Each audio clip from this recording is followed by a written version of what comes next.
Les Chevalets des Soies étaient de retour ce week-end en présence de nombreux artistes locaux et régionaux.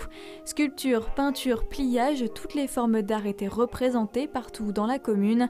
Et cette année, l'heure était à la nouveauté avec des ateliers démonstrations. Alors cette année, l'édition des Chevalets est un petit peu différente des années précédentes. On a mis en avant le fait d'un partage entre les artistes et le public, que le public puisse participer un peu plus.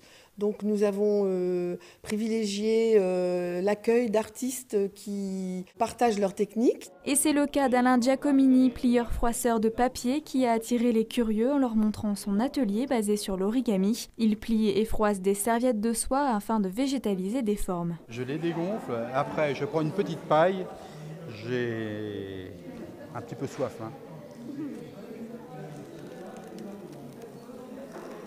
C'est le plissage qui est une réserve de matière compressée, condensée.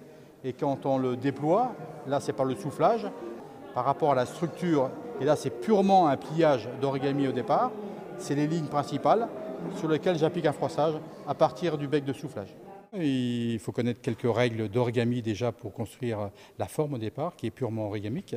Et ensuite, appliquer un froissage. Il faut être patient, ça ne se fait pas tout de suite, il faut un quart d'heure, 30 minutes, voire 1 heure pour obtenir un froissage efficace. Claude Roux, quant à lui, ne plie et ne froisse pas, mais casse la pierre de ses doigts habiles pour créer des corps, des visages et des mains. Ce sculpteur de bois et de pierre participe aux Chevalets des Soies depuis ses débuts, il y a 12 ans, et il en profite pour montrer au grand public ses techniques. Je commence à dégrossir la pierre en essayant de faire le tour.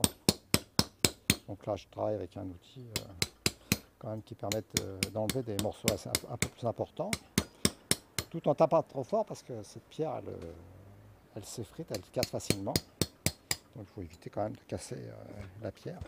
Les ruelles et places des Soies étaient également ouvertes librement aux artistes locaux, un moyen de mettre en lumière la commune à travers leur regard, presque digne d'un Renoir.